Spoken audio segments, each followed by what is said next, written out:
चलिए एक बार फिर से स्वागत है आपका अपने चैनल KCL ट्यूटोरियल में। और हम पढ़ रहे हैं pharmacy practice B pharma final year यानी 7 सेमेस्टर का यूनिट नंबर 3 चल रहा था और उसका चैप्टर नंबर 2 है जिसका नाम है ड्रग इन्फॉर्मेशन सर्विस DIS के बारे में हम लोग बात करेंगे। इस चैप्टर को समझेंगे, बहुत छोटा टॉपिक है। इसमें से 2 क्वेश्चन एग्जाम में अक्सर पूछे जाते हैं कि ड्रग इन्फॉर्मेशन सेंटर के ऑब्जेक्टिव्स क्या होते हैं, इसके फंक्शन क्या होते हैं। ठीक है, ये क्वेश्चन ये पूछ लेता है। और दूसरा क्वेश्चन इसमें से एक बहुत ही कॉमन सा क्वेश्चन है। मैं आगे आपको डिस्कस करूंगा, जब ये टॉपिक आगे आएगा बताऊंगा कौन सा क्वेश्चन बहुत इंपॉर्टेंट है और जो एग्जाम में कई बार पूछा गया है। ठीक है, तो चलिए मैं आपको डिस्कस करता हूं, लेकिन आपको बताने से पहले, इसको शुरू करने से पहले मैं एक बात बताऊंगा। आप कभी डॉक्टर्स के पास गए होंगे और डॉक्टर के पास अगर आप कोई पेशेंट बन के किसी इलाज के लिए गए होंगे तो आपने देखा होगा कि अक्सर उनके बाहर बड़े अच्छे सुंदर सुंदर चेहरे, डेंट पेंट हो गए, black shoes, trouser, pant, shirt, सुंदर सुंदर लड़के कुछ ब्लैक कलर के बैग लेके खड़े होते, जिन्हें आप MR कहते हैं। वो आपके सीनियर्स हैं, बेसिकली वो आपको हेल्प करेंगे। वो MR होते हैं। बहुत से लोग जो डॉक्टर्स होते हैं, बहुत से जो पढ़े लिखे डॉक्टर होते हैं, उनको बहुत रिस्पेक्ट देते हैं। जो कम थोड़ा सा समझदार लोग होते हैं उनको थोड़ा सा एम्बैरेस फील कराते हैं और कहते हैं ये MR है। लेकिन एक्चुअल में वो सिर्फ MR नहीं है जो कि अपने प्रोडक्ट को सेल करने के डॉक्टर के पास जाते हैं। एक्चुअल में they are the drug information service provider for the doctors. अगर वो नहीं होंगे तो डॉक्टर भी अपडेट नहीं होगा। मेरी बात एग्जाम समझिएगा। एक छोटा सा एग्जाम्पल समझिए कि जो डॉक्टर, मान लीजिए कि सन 2000 में जिसने MBBS पास किया, MD MS पास किया, अपना एग्जाम वो प्रैक्टिस कर रहा है। 2000 में उसने जो मेडिसिनल पढ़ा था, उसमें जो ड्रग्स थी, उसकी डिस्कवरी फार्माकोलॉजी पढ़ा था, उसकी जो ड्रग्स थी उसमें अलग थी। और आपको पता है नई नई ड्रग, नए नए सॉल्ट, नए नए मॉडिफिकेशन हर साल होता जाता है। तो क्योंकि वो तो पढ़ के निकल गया, अब वो उसी ड्रग के बेसिस पे ही ट्रीटमेंट करेगा।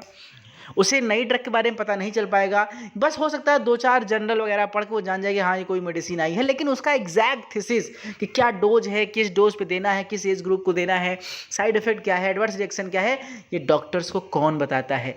जी हाँ, ये MR बताते हैं। हमारे मेडिकल रिप्रेजेंटेटिव दोस्त लोग बताते हैं, आपके सीनियर्स बताते हैं। वही बताते हैं कि ये जो डॉक्टर्स को इन्फॉर्मेशन देते हैं, अगर डॉक्टर्स को ये प्रॉपर इन्फॉर्मेशन ना मिले तो डॉक्टर भी इनके बिना अधूरा है, वो पेशेंट का इलाज नहीं कर सकता। तो उनको समय समय पे प्रोवाइड करता है इन्फॉर्मेशन। तो जितने भी देश में डॉक्टर्स हैं, फार्मासिस्ट हैं, जितने भी लोग हैं, उन सबको प्रॉपर इन्फॉर्मेशन ड्रग की लगातार चाहिए। क्यों? क्योंकि ये ड्रग ऐसा नहीं कि एक बार जो अरहर दाल बन गई तो हजारों साल तक वही अरहर दाल खाई जाएगी। दवा है, इसमें जनरेशन बदलता है, first generation, second generation, third generation, उसमें सॉल्ट बदलता है, क्वालिटीज़ बदलती है, नया नया चैनल बदलता है, नए नए कंपनी आती है, नया नया ब्रांड नेम आता है। तो डॉक्टर्स को और फार्मासिस्ट को और हेल्थ केयर प्रोवाइडर्स को लगातार अप टू डेट रहना है और उसी अप टू डेट रहने के लिए ड्रग इन्फॉर्मेशन सर्विस प्रोवाइड की जाती है। तो आप समझेंगे इसका मतलब क्या है? इसका मतलब है कि growth of medical information at an alarming rate, यानी बहुत ही तीव्र गति से क्या करना है, ड्रग इन्फॉर्मेशन के रेट को बढ़ाने के लिए ड्रग इन्फॉर्मेशन सर्विस की बात की जाती है। ये एक वास्ट डेटा होता है, यानी बहुत ही विस्तृत डेटा है, जिसे FDA और क्लिनिकल इन्वेस्टिगेशन एजेंसियां इसको बनाती हैं। ठीक है, इसका बेस्ट डिसीजन क्या होता है कि बेस्ट इंफॉर्मेशन को प्रोवाइड करना। WHO क्या करता है? DIC को प्रमोट करता है, रेशनल यूज ऑफ ड्रग, यानी कौन सी दवाइयों का इस्तेमाल करना है उसके लिए DIC को प्रमोट करता है WHO। ठीक है, अब ड्रग इन्फॉर्मेशन बताया क्या होता है भाई? कोई भी दवा के बारे में कुछ भी नॉलेज, वो क्या है? उसका ड्रग इन्फॉर्मेशन। ठीक है, इट प्रोवाइड, हो सकता है वो रिटन के फॉर्म में हो सकता है वर्बल हो, या हो सकता है कोई डॉक्टर के पास जो MR जा रहा है वो उनको लिखा हुआ कोई ब्रोशर दे दे, पंपलेट दे दे, सर देखिए इसमें ये लिखा है। हो सकता है उनको ओरली या वर्बली बता दे। तो दोनों तरीके से भी दिया गया नॉलेज जो है वो ड्रग इन्फॉर्मेशन ही कहलाता है। ठीक है, किसको दिया जाता है? From to other health care providers, organisation, committee, patient या पब्लिक कम्युनिटी। ठीक है, चलिए अब हम बात करते हैं कि व्हाट इज द DIC। देखिए, ये जो इन्वेस्टिगेशन हो रहे हैं, जो नई नई चीज़ें लॉन्च हो रही है, इसको बनाने के लिए कुछ सेंटर्स होते हैं।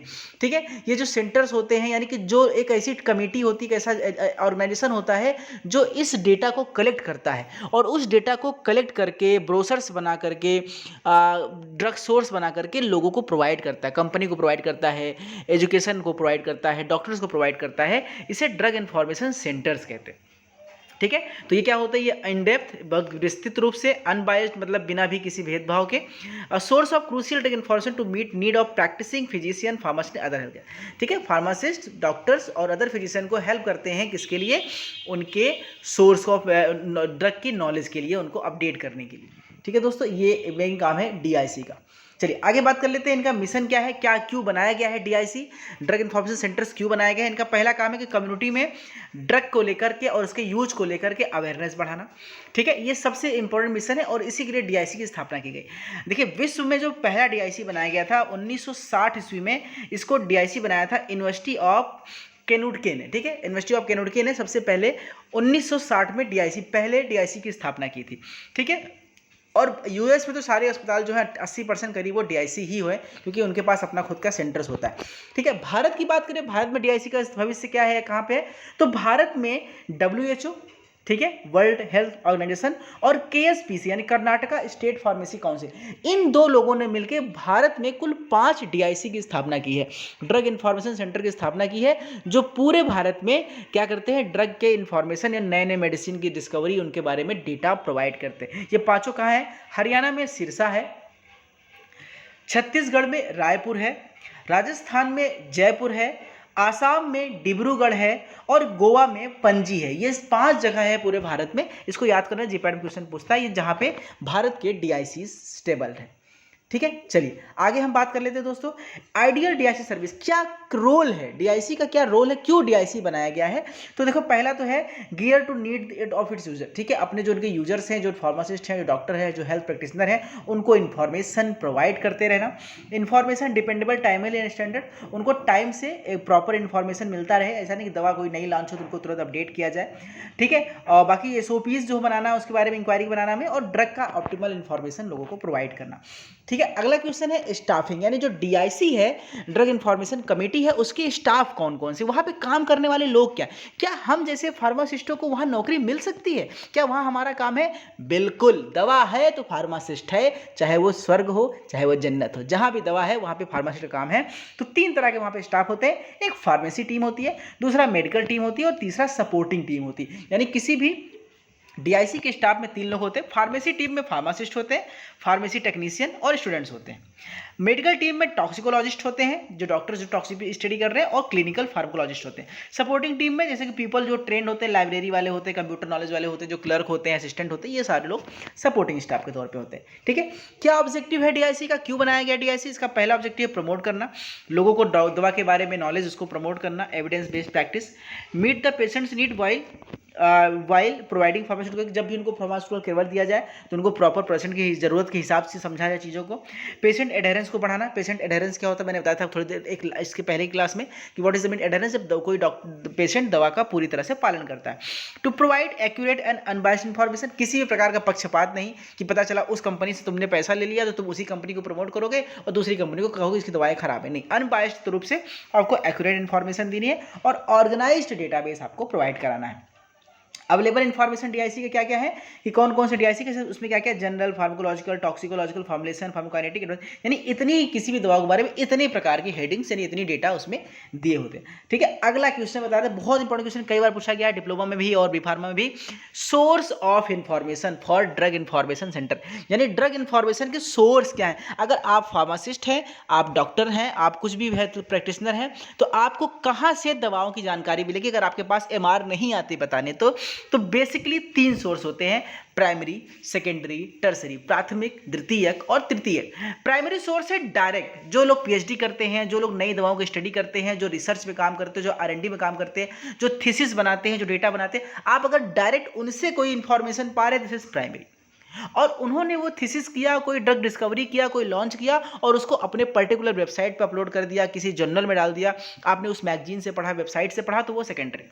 और उसके बाद अगर वो चीज़ किसी किताब में पब्लिश हो गई, जैसे फार्माकोपिया हो गया, मेडिकल हिस्ट्री हो गया, किसी टेक्स्ट बुक में अगर पढ़ छप गया और आप किताबों के थ्रू पढ़ रहे हैं, तो टर्सरी। किताबों में वो इन्फॉर्मेशन सबसे लास्ट में आता है, बाकी सारा वो टर्सरी इन्फॉर्मेशन है। तो पहले देख लेते हैं प्राइमरी सोर्स में क्या क्या है, ऑर्गेनिक ओरिजिनल इन्फॉर्मेशन जो किसी कंपनी से आ रहा है, साइंटिफिक जर्नल्स हो गए, थीसिस हो गए, और प्रोसीडिंग्स ऑफ कॉन्फ्रेंसेस, जो बड़े बड़े कॉन्फ्रेंस होते हैं जहाँ वैज्ञानिक लोग आते हैं, डॉक्टर्स लोग आते हैं, कॉन्फ्रेंस होता है दवाओं के बारे में, वो हो गया proceeding of conference. Secondary information में डेटाबेस है, जैसे पबमेड, इजबेड, स्कोपस, स्टॉक्सलाइन, नेशनल लैब, ये सब क्या, ये सब वेबसाइट का नाम है, ये सब गेटवे है जहाँ से हमको ड्रग इन्फॉर्मेशन मिलता है। लो ड्रग इन्फॉर्मेशन सर्विस है, ये सब हो गया। अब टर्सरी में आ गया जो हमारे टेक्स्ट बुक्स हैं, जैसे कि IP है, BP है, USP है, फार्माकोपिया, एनसाइक्लोपीडिया, डिक्शनरी, गाइड, इन सबसे जो किताबों के रूप में है, ये हमारे टर्सरी डेटा। एग्जाम में बहुत बार पूछा गया कि इन्फॉर्मेशन सर्विस के टाइप्स ठीक है, ये जरूर याद करना, बहुत ही इंपॉर्टेंट क्वेश्चन है। अदर रिसोर्सेज की बात करें दोस्तों, कौन कौन से सोर्सेज अदर हैं, इसके अलावा ये आपके सामने कुछ दिए, कुछ नाम, कुछ किताबों के, कुछ चीज़ों के, यहाँ से आप इसको देख सकते हैं। ठीक है, कौन कौन से सर्विस ऑफर करता है हमारा जो ड्रग इन्फॉर्मेशन सर्विस है, जो DIC है, ऑलरेडी बता चुका है, ड्रग के बारे में इन्फॉर्मेशन देगा, पॉइजन मैनेजमेंट का इन्फॉर्मेशन देगा, पेशेंट का एजुकेशन सर्विस देगा, ड्रग यूज क्या है पेशेंट को उसका असेसमेंट करेगा, प्रोफेशनल असिस्टेंट देगा, ड्रग रिलेटेड इन्फॉर्मेशन देगा, और reporting and investing of ADR, adverse drug reaction का क्या करेगा, रिपोर्टिंग और इन्वेस्टिगेशन देगा। ठीक है, चलिए, ड्रग इन्फॉर्मेशन बुलेटिन भी होती है, जैसे अखबार छपते हैं आपके, न्यूज़पेपर आते हैं, उसी तरह दवाओं की कुछ पत्रिकाएं होती हैं जो महीने में 2 बार 3 बार रिलीज होती है, उसको ड्रग इन्फॉर्मेशन बुलेटिन कहते हैं। जो फार्मास्यूटिकल लोग होते हैं वो लोग इस बुलेटिन को लेते हैं जरूर, मैगजीन की तरह। तो समरी ओवरऑल क्या देखा, DIC क्या है, गेटवे है जो कि ड्रग इन्फॉर्मेशन प्रोवाइड करता है पूरे विश्व में लोगों को, डॉक्टर्स को, फार्मासिस्ट को, MRs को, एक तरह का रिस्पॉन्सिबिलिटी प्रोवाइड करता है, इन्फॉर्मेशन है। ठीक है, इसका काम क्या है कि दवाओं के सही तरीके से यूज़ किया जाए उसको बताना, और उसके अननेसेसरी यूज़ को रोकना, ये हमेशा DIC काम होता है। तो ये बहुत ही छोटा टॉपिक था, इससे 2 क्वेश्चन पूछे जाते हैं, ड्रग इन्फॉर्मेशन सर्विस का एम, फंक्शन, ऑब्जेक्टिव, और दूसरा source of information for drug information. ठीक है, ये 2 क्वेश्चन एग्जाम से पूछे जाते हैं, और दोनों टॉपिक मेरे ख्याल से आप समझ चुके होंगे दोस्तों। मिलते हैं आपसे नेक्स्ट क्लास में एक नए क्लास टॉपिक के साथ, एक नई चीज़ों के साथ। Thank you so much, love you.